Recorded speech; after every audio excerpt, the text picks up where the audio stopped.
Hello viewers, welcome back in your YouTube channel make math easy by Tanmay sir.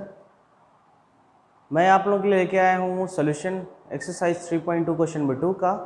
और इससे related मैंने previous video एक बनाई थी जिसमें काफ़ी बच्चों ने उसको पसंद किया था, तो आप वहाँ जाके इसका पूरा कॉन्सेप्ट देख सकते हैं। Otherwise no problem, if you first time on my YouTube channel you can continue, wait and watch till the end. Okay, so let us see how we can solve this question number 2, which is given as this is the exercise 3.2 question number 2 of your NCERT textbook. On comparing the ratios a1 by a2, b1 by b2 and c1 by c2, find out whether the lines representing the following pairs of linear equation intersect at a point are parallel or coincident. ये तो हो गया question. पहले आराम से question को एक बार पढ़ लेते हैं, उसका मीनिंग समझ लेते हैं। क्या करना है भाई? ऑन कंपेयरिंग द रेशियो, हमें रेशियो कंपेयर करना है। कैसे कंपेयर करना है? हमें a1 बाई a2 निकालना है, उसका रेशियो, b1 बाई b2 का रेशियो निकालना है और c1 बाई c2 का रेशियो निकालना है। इसको निकालने के बाद हम लोग कंपेयर करेंगे। कंपेयर कैसे करेंगे उसका कुछ कंडीशन मैंने लिखा, आपको दिख रहा होगा, आगे डिस्कस करेंगे अभी। अब कंपेयर करने के बाद आपको पता लगाना है किस फॉर्म में आपका आंसर पूछ रहा है। Find out whether the lines representing, आपको पता है कि जो नीचे दी गई इक्वेशन है वो इक्वेशन ऑफ लाइन्स भी बोले जाते हैं, ठीक है, क्योंकि उसको प्लॉट करने के बाद आपको स्ट्रेट लाइन मिलती है। That's why it is also known as the equation of straight line. So how many equations are there in one part? You can see the two pair of linear equation, two variable है, यानी दो line का equation दिया हुआ है। तो आपसे पूछ रहा है अगर हम कंपेयर कर लें इन रेशियोज का, तो कंपेयर करने के बाद क्या रिजल्ट आएगा? क्या वो दोनों line following pairs of linear equation जो लाइन को रिप्रेजेंट कर रहे हैं इंटरसेक्ट कर रहे हैं एक ही पॉइंट पे, या फिर पैरेलल है दोनों लाइन, या फिर कोइंसिडेंट है, यानी एक के ऊपर दूसरी लाइन लाई कर रही है। ओके, so, इसके रिगार्डिंग मैंने प्रॉपर एक वीडियो फुल 40 मिनट्स का वीडियो बनाया हुआ है। अगर आपने नहीं देखा है, I request to all of you to go there and see once again that how we can get this formula. ये कहाँ से आया है, मैं फिर से इसको रिवाइज कर देता हूँ। पहला तो ये आपको रेशियो कैसे निकालना है उसके लिए आप जान लो कि दिए गए इक्वेशंस को हमेशा स्टैंडर्ड फॉर्म यानी a1x plus b1y plus c1 equal to 0 और ये भी a2x plus b2y plus c2 is equal to 0 में कन्वर्ट करते हैं। इसका मतलब हम इसके जनरल फॉर्म में लिखते हैं। किस फॉर्म में लिखते हैं? जनरल फॉर्म में लिखते हैं। It is very simple. हमें ये समझना है, ये तो मैथमेटिकल लैंग्वेज हो गया। हम नॉर्मल लैंग्वेज में बात करें तो हम कह सकते हैं ना, पहला वाला टर्म, क्योंकि लीनियर इक्वेशन है, लीनियर इक्वेशन क्यों है? क्योंकि डिग्री 1 है, हाईएस्ट पावर जो है वो 1 है। So we can say that the first term should contain x। जो पहला वाला टर्म हम लोगों को लिखना है वो x वाला टर्म होना चाहिए, दूसरा वाला जो टर्म लिखना है वो y वाला टर्म होना चाहिए, और तीसरा वाला विदाउट एनी वेरिएबल यानी x और y को छोड़ करके जो बच गया उस फॉर्म में होना चाहिए। सब के सब टर्म एक ही साइड होने चाहिए और वो सीक्वेंस में लगे होने चाहिए, ठीक है, यानी यूनिफॉर्मिटी। हमने प्रीवियस वीडियो में बताया था कि कैसे आप करेंगे, तो इसमें भी आप जान लेते हैं। यूनिफॉर्मिटी की बात करते हैं, ठीक है। यूनिफॉर्मिटी का मतलब पहला वाला इक्वेशन जिस फॉर्म में है दूसरा वाला इक्वेशन भी उसी फॉर्म में होना कंपलसरी है, नहीं तो रेशियो गलत हो जाएगा।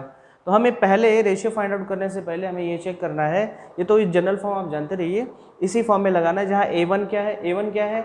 कोफिशिएंट ऑफ x है। b1 क्या है? कोफिशिएंट ऑफ y है। c1 क्या है? ये कांस्टेंट टर्म है जिसमें कोई कोफिशिएंट नहीं होता। अब a2 क्या है? उसी तरह x का कोफिशिएंट है, b2 क्या है? y का कोफिशिएंट है, और c2 क्या है? कांस्टेंट टर्म है विदाउट एनी वेरिएबल्स। ओके, आप ये जानते रहिए। Okay, now we are going to compare the value of a1, a2, b1, b2 and c1, c2 with the help of this general form. Let us start for the solution number 1। अगर हम solution 1 की बात करें, solution of part 1 which is given as 5x minus 4y plus 8 is equal to 0. Okay, and second one is 7x plus 6y minus 9 equal to 0. हमें ratio निकालना है, ठीक है, रेशियोज निकालने हैं। रेशियोज निकालने से पहले हमें देखना है कि दिया गया जो इक्वेशन है वो कंपलसरी है कि अरेंज होना चाहिए, किस में होना चाहिए? जनरल फॉर्म में। क्लियर? देखो ये सबसे इंपॉर्टेंट पार्ट है इस क्वेश्चन का। देखने में तो आसान लग रहा होगा आपको कि करना कुछ नहीं है, इसमें बहुत आसान है, लेकिन ये छोटे छोटे क्वेश्चंस आपके बड़े मार्क्स को कंटेन करने से रोक नहीं सकते, ठीक है। कहने का मतलब कि ये जो क्वेश्चन है ना, ये क्वेश्चन आपको it is looking simple but if you are not focusing on the minor points, अगर हम छोटी छोटी बातों का ध्यान नहीं रखेंगे तो ये क्वेश्चन जो ईजी से लग रहे हैं वो हमारे गलत भी हो सकते हैं। कभी ओवर कॉन्फिडेंट हो जाते हैं, यार ये क्वेश्चन में है ही क्या, A1/A2 B1/B2 C1/C2 निकाल लो, कंपेयर कर दो, अगर फॉर्मूला याद है तो ठीक है, आपकी बात सही है। लेकिन अगर हमने ये नहीं अरेंज किया और बिना अरेंज किए अगर आपने कर लिया, you may get the wrong answer. Okay, so what will do, हमें रेशियो निकालना है। रेशियो निकालने के लिए पहले चेक करना है कि अरेंज है कि नहीं। किस फॉर्म में अरेंज होना चाहिए, जनरल फॉर्म में अरेंज होना चाहिए, यानी पहला टर्म x का, दूसरा y का, तीसरा कांस्टेंट का, पहला टर्म x का, दूसरा y का, तीसरा कांस्टेंट टर्म, और राइट हैंड साइड या फिर सबको एक साइड बुला लो, दूसरा साइड जीरो होना चाहिए, दोनों यूनिफॉर्म होनी चाहिए। अब ये दोनों यूनिफॉर्म है, हम देख सकते हैं जैसा कि पहला टर्म x का है, the first term continue x, second is y constant, x y constant, ये ऑर्डर में चल रहा है आपका। Okay, so now it is easy to compare, find the value of A1/A2। A1 की वैल्यू 5, अच्छा A2 की value 7, value of B1 -4 with the sign लेंगे, value of B2 +6, value of C1 it is +8 and value of C2 this is -9। Now we are going to find out the ratios. अब ratio find out कर लेंगे, इसी तरह हम हमेशा arrange करेंगे, general form में अरेंज करेंगे।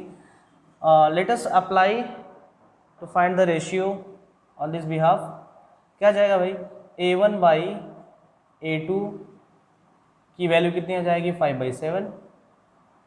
अच्छा, B1/B2 की वैल्यू क्या आ जाएगी, -4/6। तो इसको सिंप्लीफाई कर देंगे, कितना आएगा, 2 2 ज़ा 4, 2 3 ज़ा 6, से -2/3 आ जाएगा। और C1/C2 की वैल्यू क्या आ जाएगी, C1/C2 will be 8/9 which is already simplified. So as we can see that this A1/A2 is not is equal to B1/B2, है कि नहीं। A1/A2 जो रेशियो आया है वो 5/7 आया है और B1/B2 की वैल्यू आई है -2/3 after simplification. So as we can compare, हम अगर कंपेयर करें तो हमें पता चला, क्या पता चला भाई, ये पता चला कि A1/A2 it is not is equal to B1/B2। ध्यान रहे हमेशा ये बेस में हम लिखेंगे A1/A2, कई बार आप लोग ऊपर लिख देते हैं, स्क्वायर जैसा दिखने लगता है, इस चीज़ का भी आपको ध्यान रखना है। ओके, ये जो भी A1/A2 B1/B2 ये हमेशा बेस में यानी बॉटम में लिखेंगे आप लोग, ऐसा नहीं टॉप पे कभी, और जल्दी लिखने के चक्कर में हो जाता है ना, ऊपर लिख देते हैं हम लोग, which is looking like A² and B²।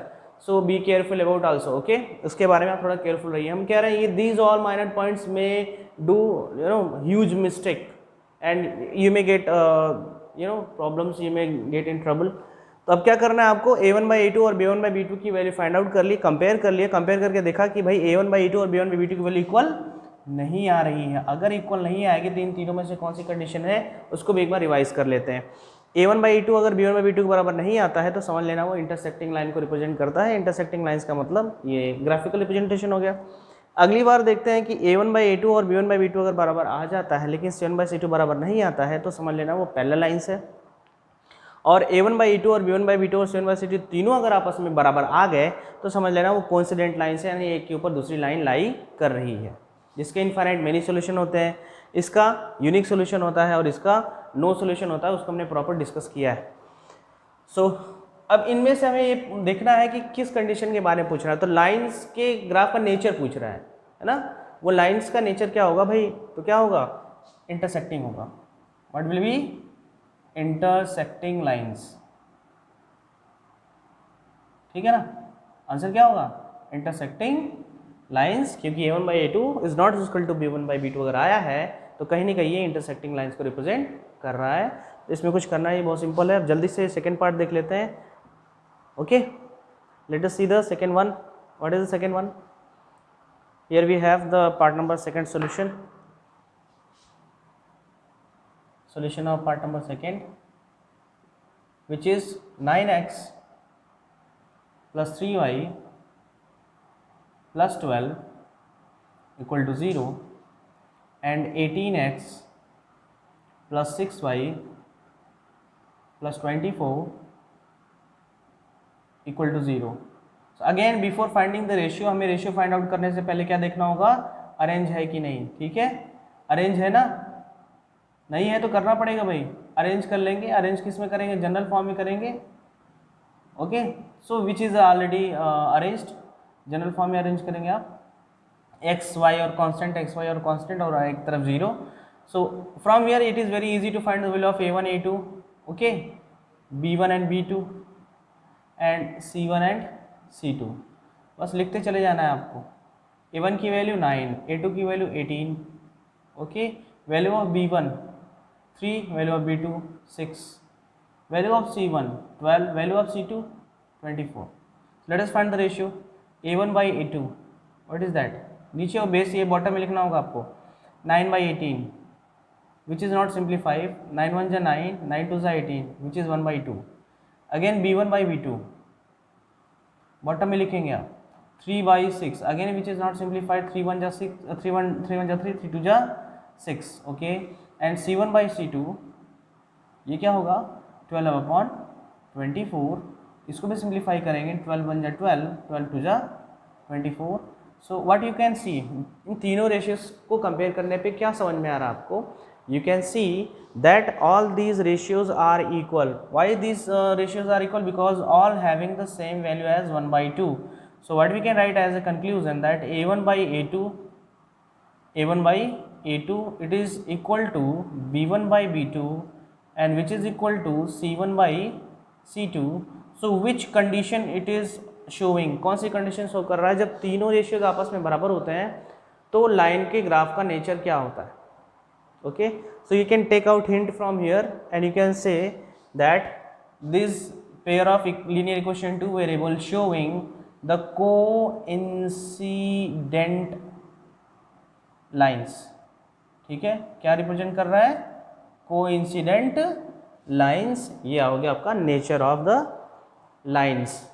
Okay, ये भी आसान है. और लास्ट देख लेते हैं, इसको भी जल्दी से ट्राई करते हैं. If you have pen and copy और paper you can solve until unless I am going to remove all this things from the board.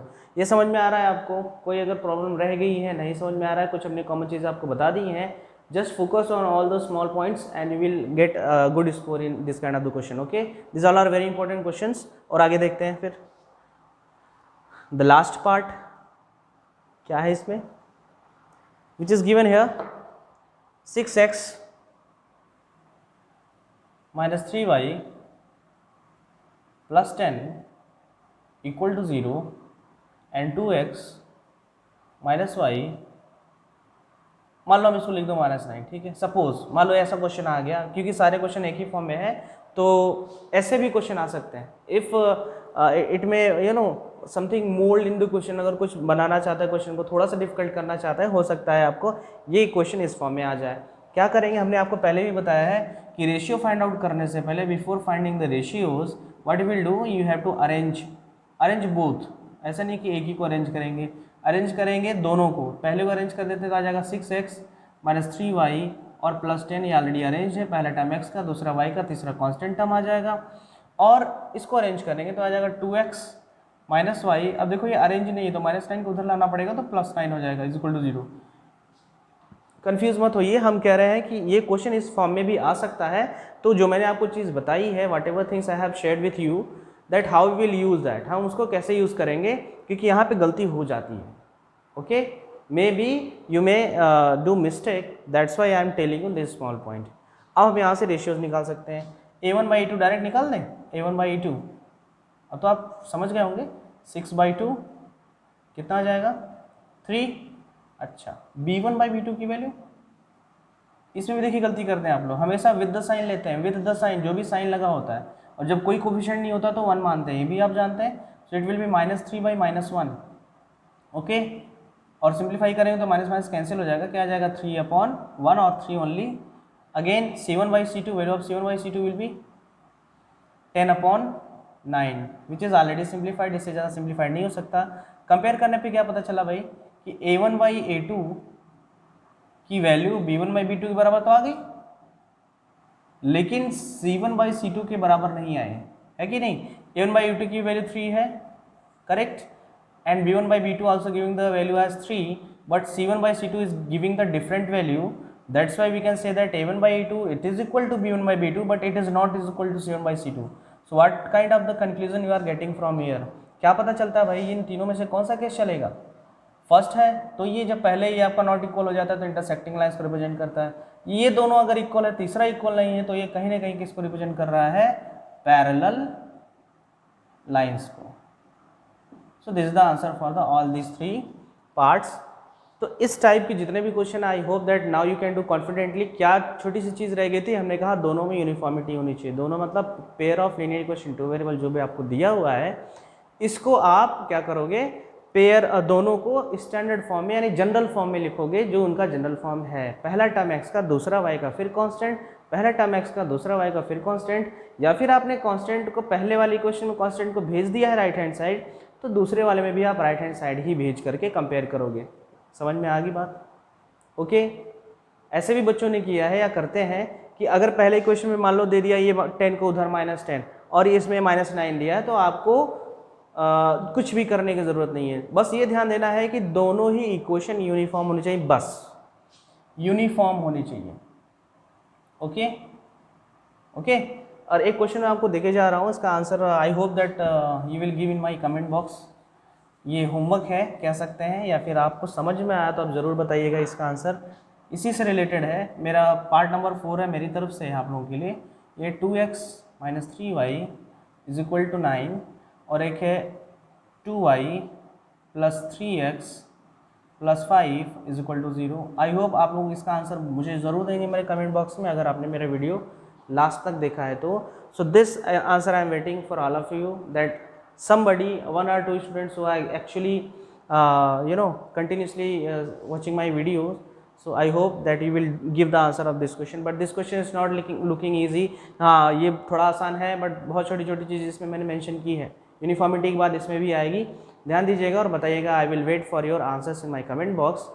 अगर आप पहली बार मेरे यूट्यूब चैनल पे हैं, I hope I have satisfying all the things, because I have a limited equipments in this critical condition, but I want to help all of you without any limit.